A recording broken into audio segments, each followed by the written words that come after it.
the floor is yours. Thank you so much, Corey and Bruce. I appreciate being invited to Sherwood, even if it is digitally, to do this presentation. And thank you so much for joining me today. Okay, come on, keys. The keys will not move. Hold on. We're figuring out why.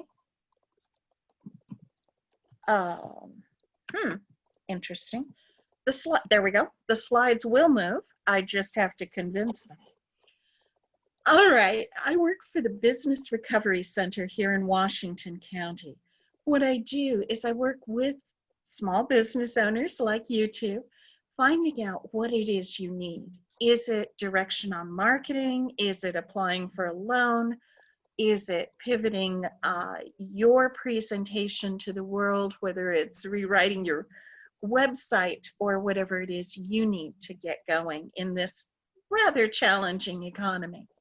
I've been doing small business counseling since 2014, and during that time, I've won both state and national awards for helping business owners grow their businesses. I am Kathy Bazan. I'm your guide on this social media journey that we're going to be going on. I actually entered the world of social media in 2009, working for CPA Excel in Sedona, Arizona. In 2.5 years, I wrote enough content that had that SEO-rich environment that it built the Facebook page from 0 to over 9,500 likes in 2.5 years. Never bought an ad, never bought a like. I also increased the blog to the point where it was getting 100 organic hits a day. That means people were finding our information in a Google search and we weren't paying for it. Those folks converted to sales, and I'm going to be showing you what I learned. Today's class is actually going to focus specifically on e-blasts, and I'm going to show you why I'm going to do that. 95% of all internet users between the ages of 18 and 64 read or send email every day. So if you can have an e-blast in front of them, there's a good shot your information will get read. Only 33% of websites offer a subscription to e-blasts, but about 82% of all visitors are willing to sign up. Aha, you need a sign-up box. There is an incredible return on investment on e-blasts. E-blasts convert to sales 3 times more than social media, such as Facebook or LinkedIn. For every dollar spent on even an average-looking marketing campaign, it has an ROI of up to $44. So how do you get people to sign up for your email marketing, whether you're an attorney or an artist? Offer a subscription box on each page of your website. Why am I suggesting this?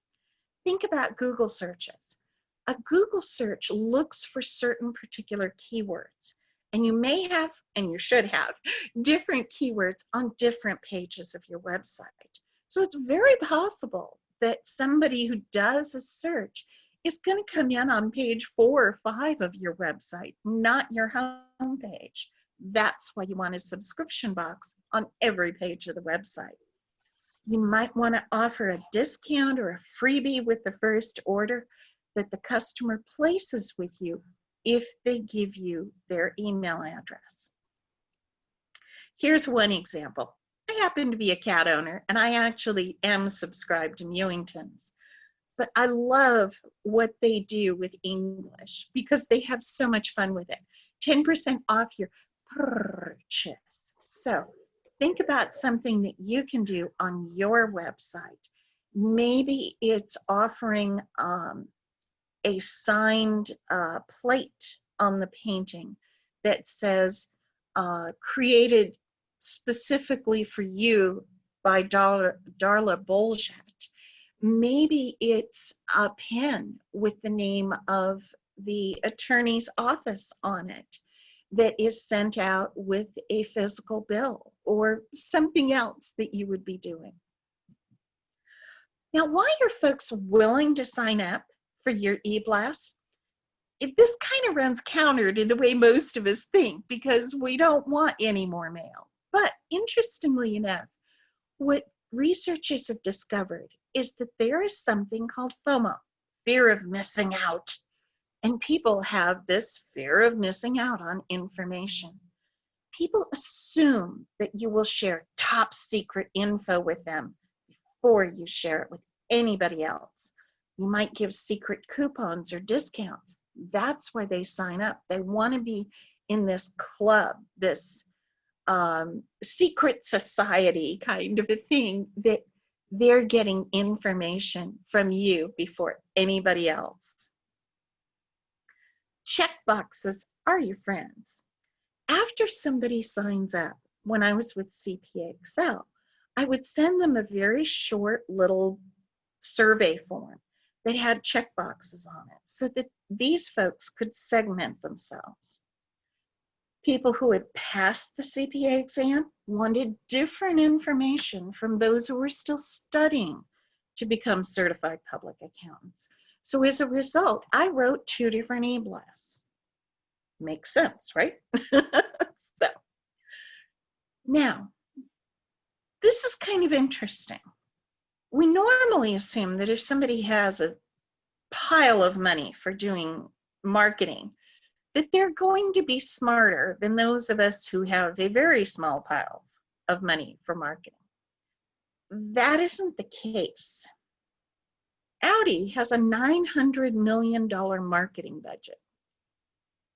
But counter to everything you can imagine in the universe, they send the same darn email to everybody, whether you own an Audi, whether you just test drove an Audi, and the message is buy more Audis.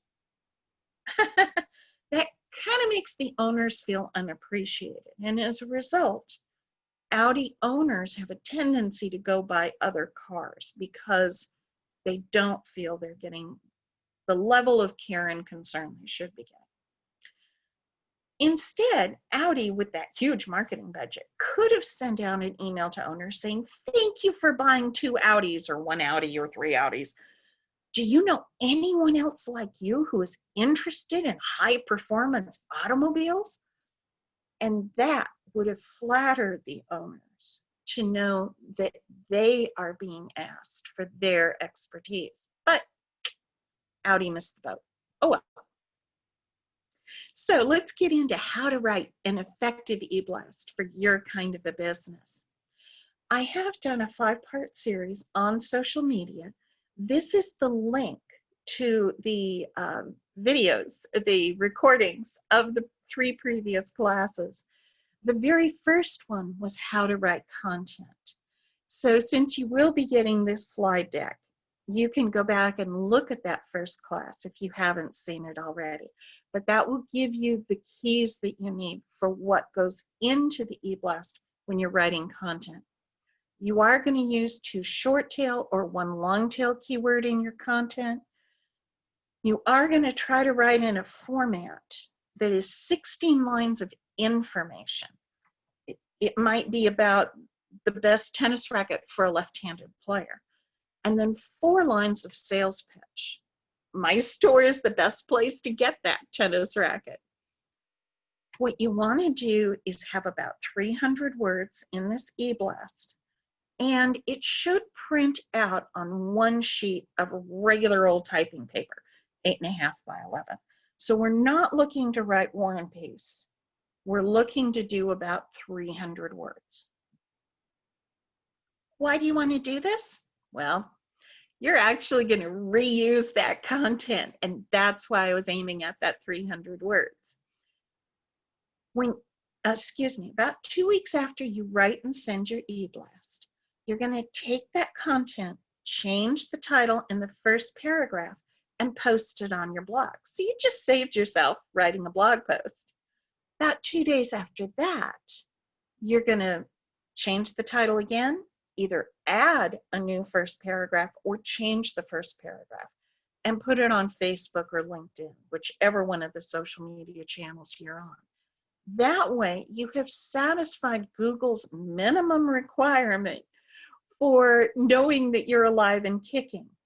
Google requires that you put up one blog post and one social media post during any 7-day period during the month. So long as you do this, Google knows you're alive. If you post more content, they know you're really alive and they're more likely to put you on page 1. So just to give you an idea of how I do this, I write for the Tualatin Chamber of Commerce all the time, and I'm just starting to write for the Sherwood Chamber. So you're going to see my content coming over.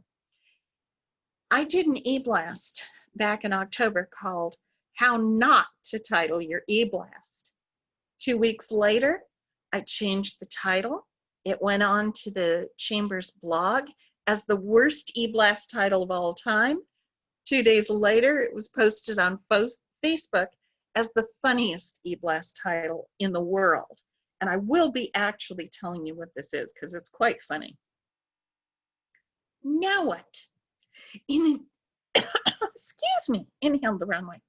In addition to posting blog and social media content, what can you send to your current and potential customers?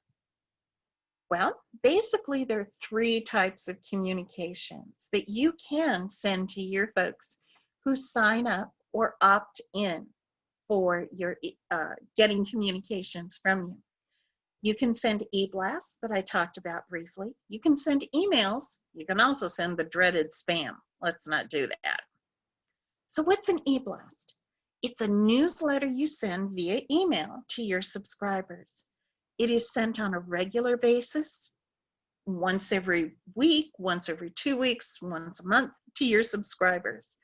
It focuses on adding value or information rather than sales, sales, sales, sales, sales, sales, sales. So what is an email? It's different from an e-blast. It's usually shorter than an e-blast. It's sent infrequently. It's also sent kind of randomly. In other words, it's not the same day of the week. It's not the same time on that same day.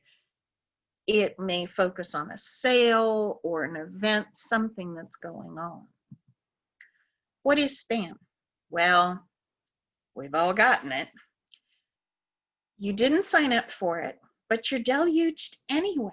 Spam is annoying and most people just delete it. It has no particular rhyme or reason behind how you were selected to get it. So you probably have been asked to help a Nigerian prince get his money out of Nigeria. All sorts of different things. We can all name about 50 or 60 of them without trying. All right, why is this called spam? Well, it's not a lunch meat, trust me. But you can thank the British comedy group Monty Python for actually naming this type of annoying email spam. They had a sketch in which every menu item had spam in it. Spam and eggs, spam and whatever else. It became such an annoying chant that some of the early people on the internet decided that because it was so annoying, they would apply the term to annoying emails, and that's how it came about. All right, let's get back to how you create a great e-blast. Now, this e-blast that you see here on the right is actually from Mewington's. It comes out Saturday mornings when people often have more time to read than they do during the week. So it works well for them. First thing, you want to create a catchy subject. And that is the title of that particular e-blast that you're mailing out.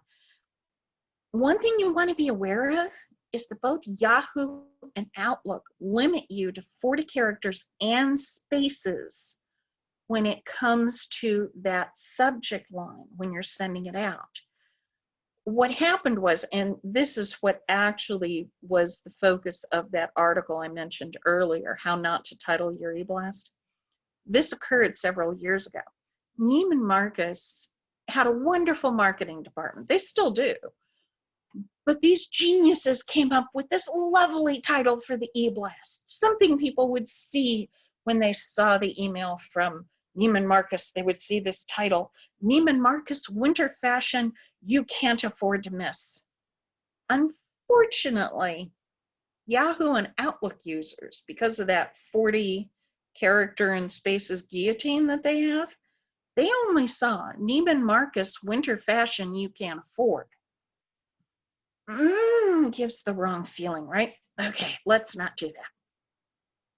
Make your subject line personal by adding your, like your beach adventure, your painting that can enliven your meditation room, what you need to know about your will if you're an attorney. Now, you're a business attorney, so, what you need to know about your operating agreement. There you go. Create subject lines that start with a numeral or have a symbol. Okay, what's the reason behind it? Google was originally organized by librarians and engineers. Librarians organized the search feature so that it mirrored what happens in a card catalog in a library. And any book titles or article titles starting with a numeral, which is the picture of a number, were alphabetized in front of anything that started with the letter A. So every once in a while, you want to start a subject line with a numeral. 3 great Sedona day hikes. You can also use the dollar symbol or a percentage. Save X number of dollars, 25% off today. So those titles also get opened very regularly. You do want to move your header into your e-blast for effective branding. I like to drive my puns. Get along, little doggies. This is actually from the Alabama Cattlemen's Association. It's called the Cattle Call. When you see their website, you see this branding. When you get their e-blast, you see the same branding so that you know it's coming from them and not an organization that is taking their name in vain, so to speak. All right, picture this. E-blast with color images generates 7 times more purchases than text alone. So pick an image that represents what you're talking about. If it's a tennis racket, show a tennis racket. Bigger is not necessarily better when it comes to pictures. The recommended image size for an e-blast is 480 pixels by 480 or smaller. Email clients such as Yahoo and Outlook, the guys with the 40 character and spaces guillotine, these same email clients actually limit the size of an image. And if your image is too large, it simply appears as a big white blob in the person's e-blast. So you've been warned. Okay, if you're going to put a link into your e-blast, only have one and don't do it in every e-blast. The reason is people are Alice in Wonderland. They go down rabbit holes and they never come back. So just be very careful when you use those links to outside sources. Now, if you're linking into your website, people don't get lost. They will at least be looking around your website and finding out more information about what partners in a business need to know, what kind of documentation they need to know to run the business together. Drop your content into an e-blast template. Constant Contact and MailChimp templates are pretty easy to use. Add your photo or buy one from a site. And please document where you got the picture. We discovered during the pandemic that there were a number of individuals who had time on their hands. They were sitting on their sofas at home and decided to start sending out copyright infringement letters to folks who were using images off of Google in their social media and in their websites. These folks were demanding $700 to $800 for each copyright infringement for taking a picture without permission. So please, if you're using a site like Pexels, P-E-X-E-L-S, which is free stock photos, or if you're using your own photos, document in the Word document where you're writing the e-blast where you got the picture. So if anybody ever challenges you, you can say exactly where you got it and that you don't need to pay that $700 or $800. Before you send out your e-blast, make sure that you read it aloud, proof it again, then send it. Heads up, it's about your footer. At the bottom of your e-blast, both MailChimp, Constant Contact, and other competing forms have what's called a footer. In there, you can put your address, your phone number, your website address. You can put a little bit about the company. You can also put your sharing buttons. So that is something you want to take advantage of. Tips for a great footer. I do love people when they say, please visit my website, and then they actually give you the link. That way you can quickly get to know where these folks are coming from. As the owner of the website, you can track those opens, and you can find what is sending you the most new clients. Is it an organic search? Is it the e-blast? Whatever it is. Make sure that the email address which sent the e-blast or the email is the same as on the website in the footer, or your clients might not open your e-blast thinking this is coming from an entity they don't recognize. So make sure you use the corporate email address as the sending address. More tips. I mentioned those sharing buttons. When you add those sharing buttons in the footer, you can increase clicks by 158%. That's according to Ron Cates. You can also track who opens on Facebook, Twitter, LinkedIn, and contact them through that channel to continue the conversation. Here are some clever ways to increase your email list and to build that list that you're creating from your website, from the signups and opt-ins.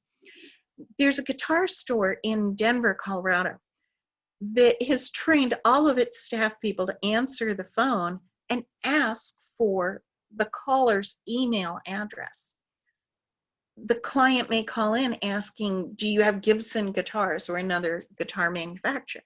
The staff responds, yes, we do. And we have a free email newsletter with exclusive information about Gibson guitars. Would you like to give me your email address?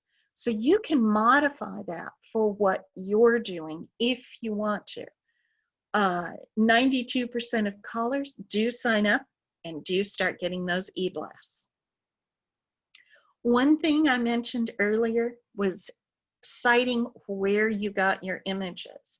So if there isn't a citation listed here, that means I got the picture off of Pexels, and I actually do have the documentation. But this is what I suggest that you do. If you're using someone else's image, you can say at the bottom of your e-blast, image courtesy of Spokane County Library District. Obviously, they got that Monty Python from the actual TV show, but at least I'm showing where I found it. So anyway, there's my email address. If you have questions, I'm happy to meet with you by phone or Zoom. Send me an email and I'm happy to work with you. All of my work is free of charge. It is confidential and it's one-on-one. We are funded through the end of December and we are hoping that some more funding comes along. So that's where we are. Does anybody have any questions?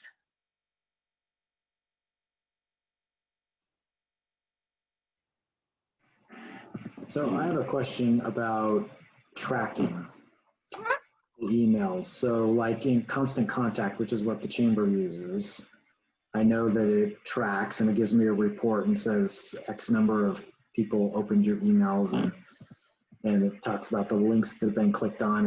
And So my understanding is that when, like in Outlook, when you receive an email, there's that, like if it has photos, the photos don't automatically come in. You have to click the little, at least for me, maybe it's a setting issue for everybody, but you have to click the little notification at the top that says download the photos.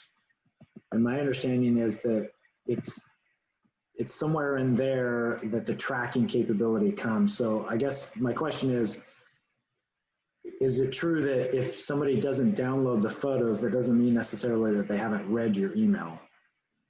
Do you know how that tracking works? The tracking works on if they open the email, not if they open the pictures, is my understanding. At least from having worked with Constant Contact, I haven't seen it specifically state that the person had to have opened the picture first or anytime during the reading. I would reach out to your service and find out what they suggest you to do, Corey. Yeah, so I guess my point is sometimes those tracking, if that's the case, sometimes the tracking understates what is actually happening. If like for an Outlook, for example, people have the preview set up. Right. Read through the email in the preview, but that if they don't open it, it may not track in the tracker. So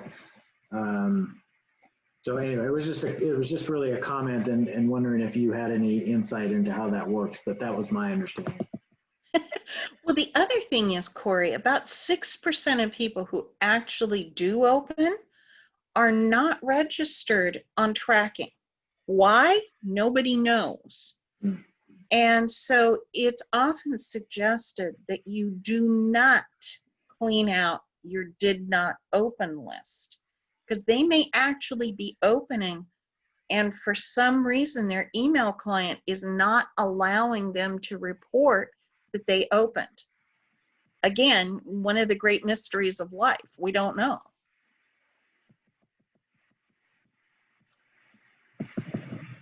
Bruce, did you have a question? You look like you're about ready to ask a question. You're on mute.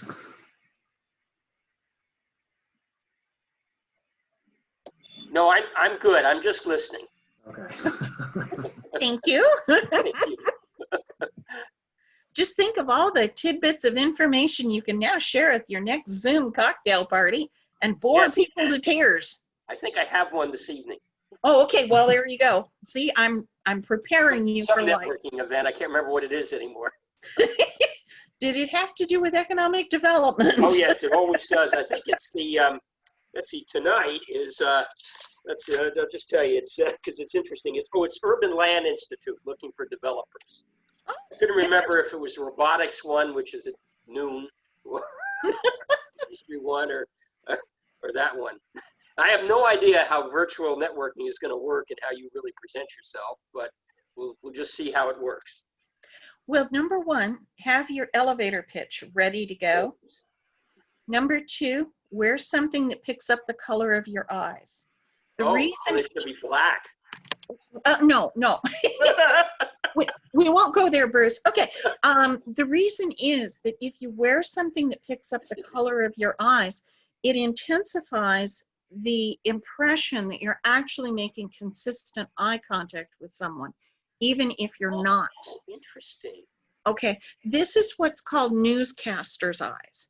And if you think back to newscasters, especially blue-eyed newscasters, men are wearing a light blue shirt, or they're wearing a tie with blue in it, or they're wearing a blue jacket. And the reason is it just magnifies the color of their eyes. So it gives you that impression of consistent contact. That's very interesting. I had no idea. Yeah, my first career was as a career counselor, and I always suggested to people going on interviews that they wear something that picked up the color of their eyes for that very reason. Interesting. Huh. The other thing is, I'm going to suggest that you jot down a few interesting little tidbits on a notebook to your side. And then if the conversation lags, have some little tidbit you can throw in.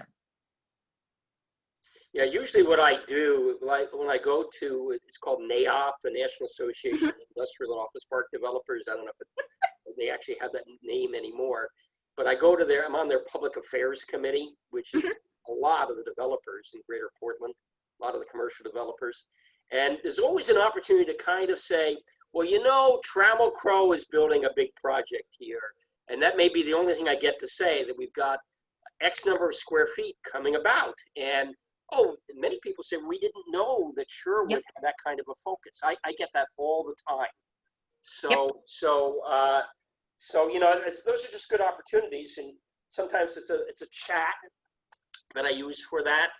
I miss the in-person ones, but you can't help that. So, No. right now. And right now we're learning an entirely new world.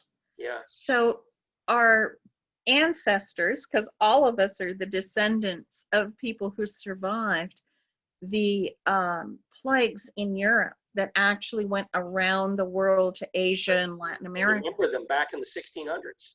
Well, 13 and 1400s. 13 and 14, I got my dates confused. It's okay. Where 1/3 to 1/2 of Europe died during the Great Plague. Yeah. Well, during that time, those knights who carried those long poles that were pointy at the top, they discovered they could go work for the guy with the most gold. They didn't have to stay in their home countries. So these knights felt free to move and take their lances with them, those poles. They became known as freelancers. So the economy, really? So the economy of the world changed because of the plagues, and because we now had a new class of worker, freelancers.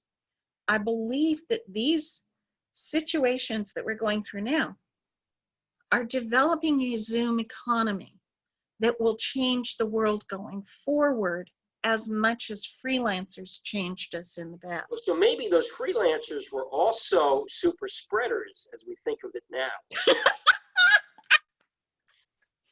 I don't know. I hope we're not losing our audience with this. I was Who just going to knows? say that maybe we go back on, let's get back on the Let's get back on topic. Right. Sure. And Darla or Masa, if you have any questions that you want to run past Kathy while you've got her attention here. Not from me. Thank you. Okay, thank you. So I do, Kathy, if you, when you're doing these email blasts, when you're doing these e-blasts, what's the topic? Is it always about all different sorts of things, or just things that are related to what you're doing? It can be related to what you're doing as well as what I call going wide. So for instance, with CPA Excel, I not only wrote about how to pass the CPA exam, but I also wrote about career topics. So what kinds of career paths were available to CPAs once they passed? What kind of additional certifications were out there?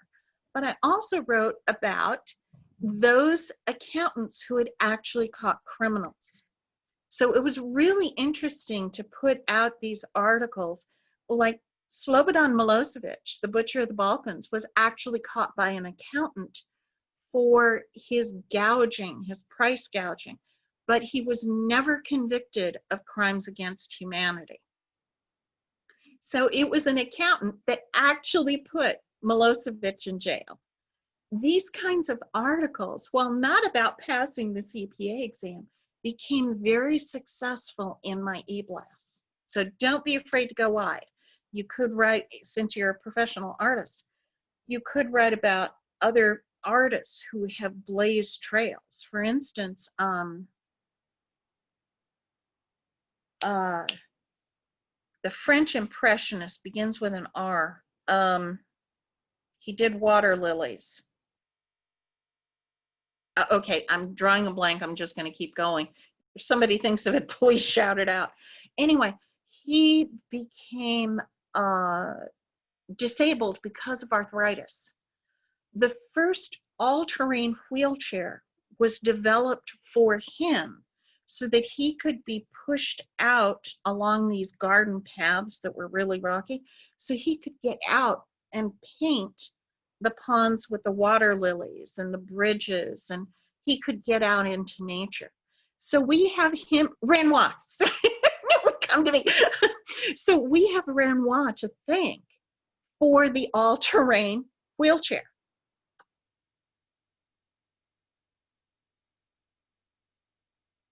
Questions?